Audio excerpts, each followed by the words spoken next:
Annette King. My question's to the Minister of Social Development.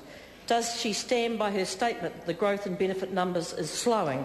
Honourable Judith Collins. Mr Speaker, I stand by my statement of 12 October that, quote, the growth in the number of people on benefits slowed to 0.6% in September, end quote. The member needs to read the whole press release rather than relying on headlines. The Honourable Annette King. Who wrote the headline? Well, in fact, I didn't, Mr Speaker, but supplementary question.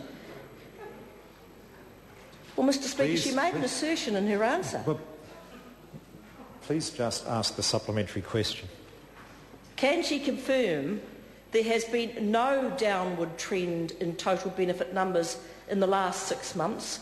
According to her official figures, and contrary to her claims, and in fact benefit numbers have gone up by over 13,000 in that period, every one of them a person.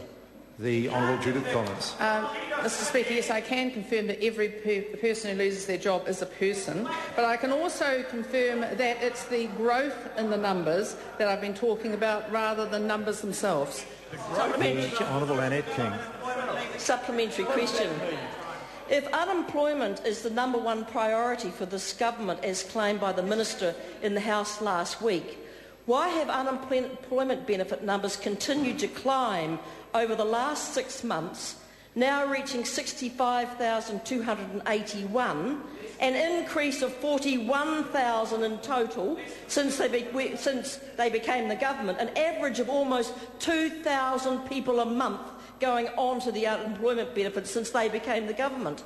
The Honourable Judith Collins. Well, Mr Speaker, I think if the member were to listen to the Honourable David Cunliffe today, she would have heard that he advised the House that we have been in the toughest recession since the Great Depression in the 1929, and that, frankly, what I've been talking about is the rate of unemployment benefit increase is slowing. It was 5.3% increase in September 2008 when the previous government was in office.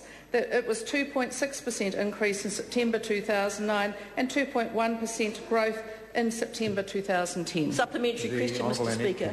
Is she aware that she has blamed the increase in those receiving the unemployment benefit on seasonal factors for the last 6 months?